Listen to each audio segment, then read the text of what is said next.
We usually only have, if we're lucky, one candidate for an office on the statewide level. And in the case of the auditor, we actually have 3 Republicans running, 3 Democrats too, sorry to mention that, but in any case, we are blessed to have some people with some real talent and some interesting ideas. It's my pleasure to introduce Kamal Jain. Thank you. Thank you, Bernie, and the rest of the town committee, or city committee rather, sorry. My name is Kamal Jain, as Bernie said. I'm a Republican running for state auditor. Now, before I get into showing you and telling a little bit of the material that I brought, I'd like to tell you a little bit about myself. My parents immigrated to the United States in the late 1950s from India, and I was born in New Jersey, and I've been in Massachusetts since I was 8 months old. I grew up in Framingham, Massachusetts. I graduated from Marlborough High, not far away.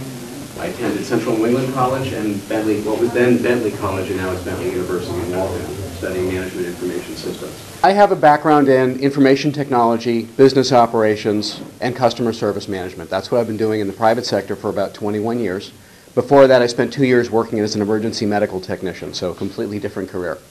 But I've been working with computers and things like that since actually the mid-1970s. I started getting involved in studying financial information about state spending over 2 years ago. And the reason was simple. We kept hearing stories about the budget and the budget crisis. All of you, I'm sure, have heard this year after year. We have a budget shortfall. We have a budget gap. We have had to cut the budget. I kept trying to research the data. I went out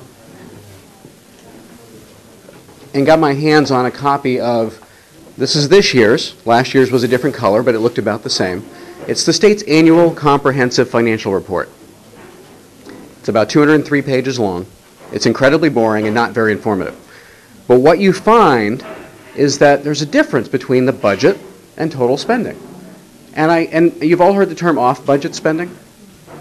Well, the budget is what's here in pink. I just went out and I grabbed this information from the Mass website, and total spending is in that comprehensive report. And this is all off-budget spending. It's about 45% of total spending. It is not a lie, if you will. It is not something that's truly hidden. It's hidden in plain sight in this report. Now, how many of you have ever seen one of these before, except those of you, like Bernie, who have seen me speak before and carry this around? Not many of you, right?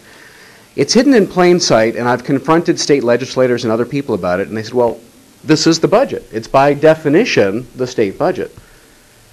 This doesn't count because it's not voted on every year. This spending is pretty much just automatically funded year in and year out based on the laws, based on programs that the politicians themselves have created. But they don't vote on this every year, so they don't consider it the budget. The budget is simply what's voted on every year. That is a big problem. That is the fundamental problem we're facing. We have a government that can deceive us openly to our faces about spending. And more importantly, I challenge anyone to tell me where this money is actually going. I've been through that 203-page report, and you can't find out. There are roughly 42 different categories the money goes into. And you'd be happy to look at this. This is page 164 out of that report. My goal is to bring total transparency to all state spending. I want to know, and I want you to be able to know, where every penny goes, every dollar and every dime. And in the year 2010, there's no reason this shouldn't be available to us online. I realize not everybody uses the internet, but that's a tool of democracy. That's something we have available to us today, is that we can click and point around and find information. And the internet has brought us all kinds of great things. There's no reason it shouldn't bring us more civic engagement. More importantly, I want to open up the information to people who are going to do different things with it. For example, the Boston Herald, as you all know or probably know, they have the state salary database online and the state pensions online. They buy that data from the state every year. I tried to buy the data behind this. They told me it would cost me at least $6,000 one time to get it. The Herald buys it quarterly. I don't know what they pay because the state wouldn't tell me what they pay. The Pioneer Institute has massopenbooks.org and masscitystats.org, also great websites. I would highly recommend you go check out Medford on there. They buy the data from the state so they can publish interesting reports. Now, one way that people can do interesting things with data, not just by me creating a transparency portal, is to just open up the data. I want to give you an example. It's not financial, but it's related.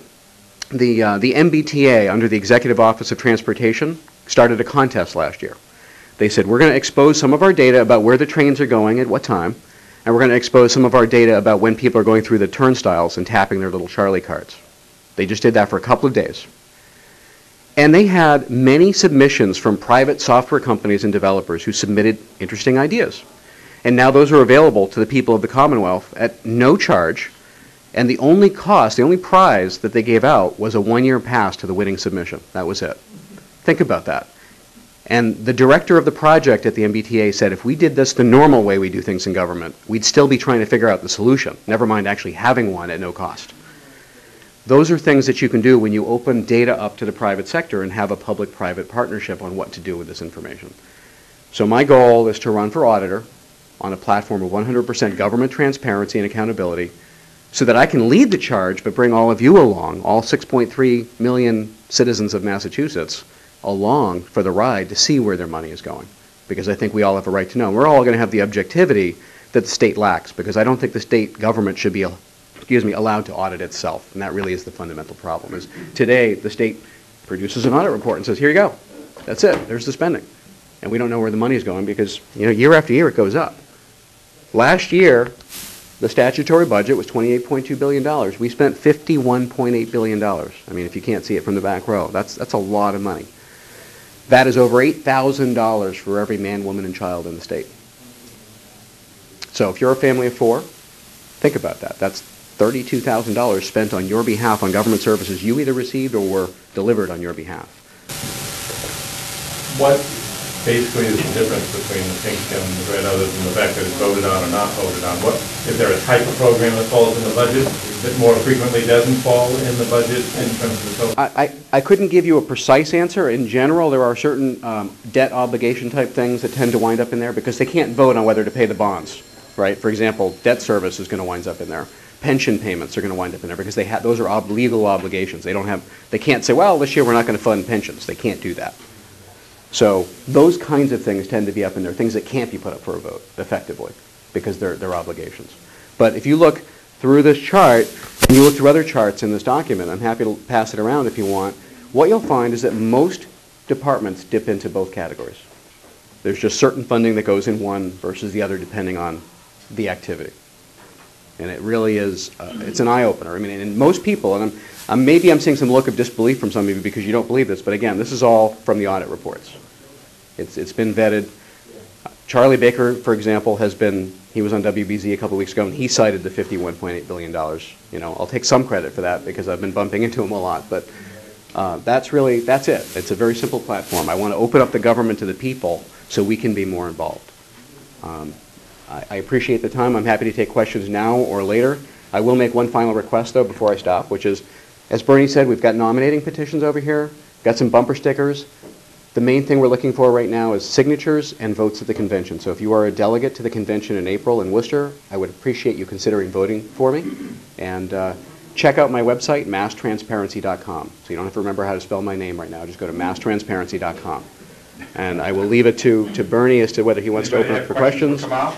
What is it the revenue sources that cover one versus the other? I mean, my understanding, because I've experienced what I've looked for once before, is that things in total spending include like the MBTA budget, which is funded mostly in part by your Charlie card payments. Yep. So it's kind of just the breakdown of how much is spent or is funded by taxes versus use-specific fees. The majority is funded by taxes for the overall thing. But to give you an example, like last year at $51.8 billion in spending, total revenue that the state took in was under $50 billion. So we pulled $2 billion out of the rainy day funds. We basically depleted our rainy day funds.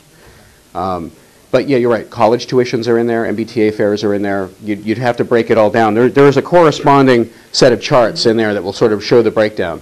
But the lion's share, the biggest portions that go into it are personal income taxes, fees, and other enterprise-type funds, things like that. And there's a huge chunk that's funneled through the federal government as well. Right, so Medicaid, for example, is in there.